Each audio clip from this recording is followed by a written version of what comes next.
जाय समाव आसामाव दाउ गावनाय एबा जिब जुनार बुथारनायखौ बन्द खालामदों बे समावनो गावदों दाउ नाथाय दाउनि अनगा मानसिनि उदैयाव नांदों गुलि आसाम आरो अरुणाचल सीमानि राजगड़ लामायाव जायो बे गिख्रंथाव जाथाय 2.2 सिलाइजों अरुणाचलनि सासे सुबुङा गावदोंमोन दाउ नाथाय दाउनि अनगा मानसिनि उदैयाव नाङो गुलि आसाम राजपुर गामिनि थागिबि प्रेमचंद बसुमतारीनि उदैयाव नाङो गुलि जाथायथिलियाव अरुणाचल हलंगी आउटपोस्टनि पुलिसा फैनानै दायनिगिरिखौ खायो लोगोसे गुलि गावग्रानि फामुनिफ्राय 2.2 सिलाइ आरो गरसे गुलिनि थथाखौ मोननो हायो गुलि गावग्रा सुबुंखौ अरुणाचल हादरसानि थागिबि होनना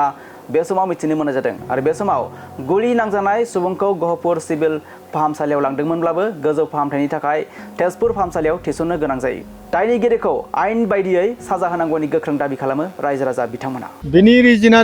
मतलब बे आसामिखौ बेलेग गारिजों लांनाया जों बेखौ जुक्ति मोनाखै एक्चुअली बे जों अन दा स्पटआव मोननांगौमोन आरो बेखौ स्पटआव मोनोबा एक्चुअली दानि नोंथांमोनाथ' सोंदोंमोन होनबा मिडिया पार्टिया आइरिबिननाव लेकिन बिसोरो जबाबखौ बिसोरो थानायावसो होगोन होनना बुंदों थाना में आजाव होनना बुंदों बेखौ थारमाने जोङो जुक्ति मोनाखै आरो बेथ' थिगानो नाथाय बिथांमोननि जि थानानि जि गारियाथ' बेयावसो दंमोन नालाय जायगायाव नाथाय बिथांनि दायनिगिरिनि गारिजों थांनाया बे बेसेबां जुक्ति जुक्तियाथ' एक्चुअली बिराद 100% बे इलिगेल जानानै दङ थारमाने मानसियाथ' दा अलरेडि सिरियास जानानै दं मेडिकेल माबा टेस्टफ्राव मोनहैबाय दा मानसिया सिरियासआवनो दं दा जों बे दायनिगिरिखौ नांगौमोन दायनिगिरिखौ हमनो थाखाय जों थानायाव लिंलांदों अरुणाचल थाना हलंगी थानायाव दा जोङो मा रिजाल्ट मोनगोन दा जेनाखि अलरेडि बेखौ पइन्ट थुदों गावदोंमोनथ' सिलाइजों गावनायाव जेनेबा माबायाव उदैयाव हाबदों हाबनानै जेनेबा गुलिया बिब'आव नांहैयाखै गेजेरावनो दं दा बेखौ ट्रिटमेन्ट खालामगासिनो दं दा बिनि बेलायाव जों मा बुंनो दा पाब्लिकआ जोंनो बिनो न्याय नांगौ मोजाङै न्याय नांगौ थारमाने जोङो बेखौ 100% जों दायनिगिरिखौ जों हमनांगौ आरो बेनोसै आरो बिथांनि गारिजोंसो लांदों जेनेबा दायनिगिरिनि गारिजोंसो बिथांमोनहा पुलिसफ्रा थांबाय दा गावसिनि गारिजों लाङाखै बिनि सायाव मा बुंगोन बे समाव बिसोरनि बे बेलायाव इन्डिभिजुवेल बिसोरनो थांनो हागौ थारमाने बेखौ पस्ट खालामनानै बे थथा गुलिया मोननै दं नालाय नङा होमबा बेखौ बिसोर जास्टि खालामनानै बे एकुरेट नंगौना नङा बे गुलिया पइन्ट टुनि बेखौ बिसोरो जास्ट खालामनानै पस्टबो खालामनो हागौ बिसोरो दा एक्सुवेलि जों बेखौ जाम्बा नंला जाम्बि नंला दानि जुगाव नङा होमबा दायनिगिरिखौ गावसोर खम खालामनो थारमाने बिसोरो हलंगी सेर सेर लांनानै एयारपर्टनि लामाजों लांनानै ओरै लांबाय बासायनाय बायदि जादों आरो बासायनाय बायदि जाहैबाय दाथ' आं जेनेबा जिथिया दावराव जादों अब्ला आङो ब्रिजसानिफ्राय नाहरदों आरो ना बे जायगायाव माने ओरैनो एयारगानाथ' बेसेबां नांहैया आं पइन्ट टुनि माने एसे जास्ट खालामदों आरो ओमफ्राय बिसोरो दै जिङाव फ्लिंफ्लां दंबाय थायोमोन आरो ना बेनिफ्राय आं बुंबाय जेनेबा बिसोर बेयाव नागिरबायना नोंसोरो बेयाव नागिरनाङा डाइरेक्ट मानसिया सन्देह बेनो जागोन होननानै पुलिस फैखांनायनि उनाव थांनानै दा माने नुबाय आरो नुनानै गावसोर रायज्लायबाय जोंथ' जेनेबा जों थांदों बेयाव मानसि आरो ना बेयाव आबाद मावगासिनो दङ ओमफ्राय जेनेबा बे पइन्ट टुआ दङ आरो ओमफ्राय जों बुंबाय बिजोंनो लाबोनांगौ ओमफ्राय गावसोर बुंबाय बेयाव लाङोब्ला पाब्लिकआ माने नंगौबाबो नङाबाबो बुनो हागौ होननानै माने बिसोरो बेजों लांबाय आरो ओमफ्राय जों बुंबायना बिसोरबो दा आरबिनखौ बुंबाय सार बेथ' रुल नङा जों बिदि बुंबाय जों बेथ' रुल नङा बेजोंसो लाना फैनांगौमोन नोंसोर थानायाव रायजोफ्रा बोरै बुंनो बबे गारिजों लांदों गावनि दायनिगिरिनि गारिजों लांबाय आरो ओमफ्राय जोंबो सानैसो थांफानो होनना बुंदोंमोन आरो ओमफ्राय फैफा होनना बुंदोंमोन आरो ओमफ्राय आं बुंबाय बिसोरखौ जिथु दायनिगिरिजों थांनानै दा लामा ससेयाव माबा मोनसे जालाङाथ' होननानै बियो जिथु गावग्राया ओरैबायदि आरो जेनेबा जोंथ' सन्देह बेखौनो बिनि माने रायलायनायफ्रा माने माखासे नांथा जादों आरो स्पष्ट क्लियार जायाखै ओमफ्य गावनायनि माने थथाखौ मोन्दों आरो गाव गुलिखौ गावदों होननानैबो सिमान जाखादों होननानै जों खोनादों फार्स्टआवथ' जेनेबा गावाखै होनबाय थादोंमोन उनाव थोर मावनानै माने खोथाया गोबां रायलायनानै गिनानै आरो गावनायानो जाहैबाय थथाखौ मोनसे मोन्दों आरो गावनि जायगायाव आरबिनानो मोन्दों आरो बेखौ आरो गुलिबो दंफायो गामिनि सासे प्रेमचंद बसुमतारी होननाय बे हलंगी सेरावहाय गोदान पेट्रल पाम्प माने खुलिबाय बेयाव पेट्रल पाम्पआव बेयो बाइकआव थाव सोनानै न' फारसे थांनो ओंखारनायावनो पेट्रल पाम्पनिफ्राय माने जास्ट 10 मिटारसो सिगां आग बारायनायावनो साहाथिंनिफ्राय फैनानै माने गुलि मोनसे बिनि उदैयाव नांनानै हाबो दा बेयो एसे गोब्राब जखम जादों बेबो जखम जानानै बिथांखौ दा माने जों गामिनि सासे प्रेमचंद बसुमतारी होननाय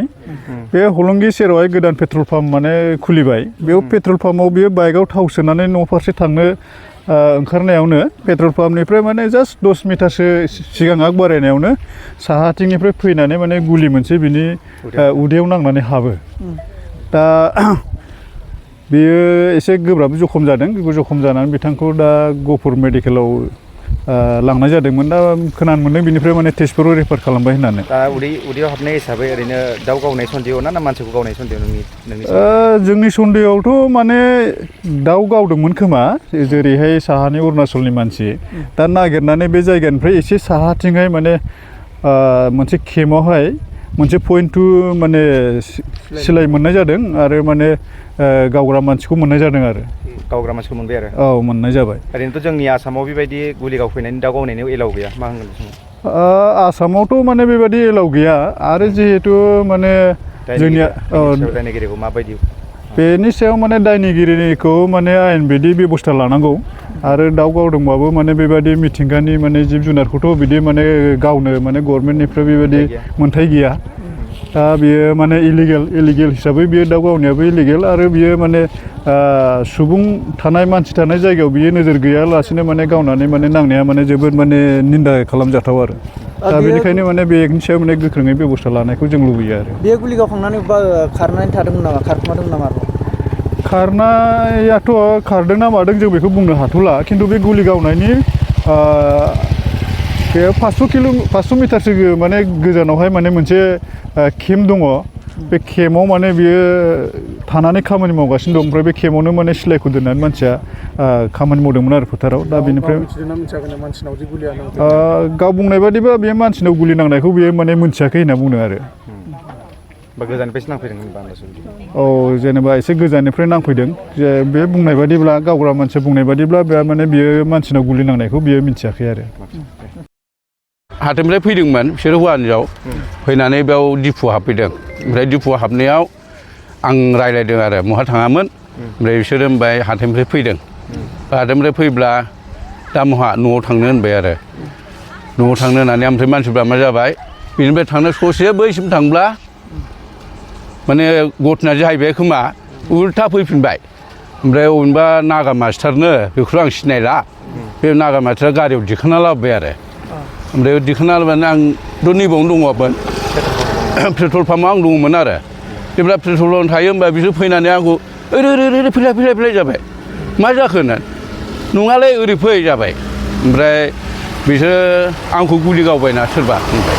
हाब मा गुलि गावलाबायनांगौ जा नों दासो थांदों मादै नोंखौ सोर गावखो होननानै सोंबाय नङालै बेयाव दाउसिन गावग्रा होनना बुंदों आरो बेयो सोरबा आंखौ गुलि गावबाय दाउ गावनायावनो माने गुलिया मानसिनाव नांफैदों आरो बेबायदि ओमफ्राय गाव खोन्थानाय आरो ओमफ्राय बिदि होननायखाय थां मानसिखौ नागिरहैदो होनबाय बिसोरो लोगो आंखौ बिदि होननायखाय आङो खालामनानै ससे हाग्रा नागिरहैदों आरो ना नागिरनायखौथ' मानसिखौ नुवाखिसै बिसोरथ' खारबाय खोमा ओमफ्राय गैया ओमफ्राय ओरै फन हरलाबायबाय ओरै हाजोआवबो आं फन हरबाय मानसिफोर दंहैयोखाय जे ओरै मानसि दङबा सोरबा मानसि थांनो हागौ बेंनानै ला एसे खबर खालाम एसे नागिर होनना आं बुंहरबाय आरो ओमफ्राय बिसोरबो नागिरबोबाय बिसोरबो नुवाखिसै आरो ओमफ्राय उनावहाय आं फैफिनबाय आरो फैब्ला ओमफ्राय आं सासे मानसि बुंबाय थां नों दालांथिं थांदो थां आं ओरै नागिरहैनोसै नों दालांजों नागिरहैदो ओमफ्राय बेबो नुवाखिसै माने गावनानै खारनायबो जाबाय आरो गावनानै खारनाय माने बे गावग्राखौथ' जों नागिरदोंसो नालाय ओमफ्राय गावग्राखौबो जों नुवाखिसै गावग्राफ्राथ' मिथिखाबाय जेनेबा मानसिनाव नांबाय होननानै जानो बिदिनो मिथिबाय खोमा बेखौ आं बुंनो हानाय नङा मिथिबाय ओमफ्राय नागिरबाय जोंथ' मोनाखिसै ओमफ्राय फैफिननानै दा नै अरुणाचलनिफ्राय पुलिस फैलायलायनाय जानाय आरो दा नोंनि सन्देहआव दे दा उदैयाव दे गुलि हाबदों बे मानसिखौ गावदों सानदों ना जेनेबा दाउखौ गावदों नोंनि सन्देह आंनि सन्देहआथ' जिनिसा दाउ गावदोंमोन खोमा बिदि सानदों आरो आंनि सन्देहआ बिदि आरो दाउ गावनायाव बोरैबा नांफैबाय अबेनि मानसि बबे जायगानि अरुणाचलनि ना आसामनि होनना नोंथाङा जोंनि सन्देहआव आं अरुणाचलनि सानदों आरो जोंनि आसामनि जानाय नङा अरुणाचलनि जागोन बेबायदि आरो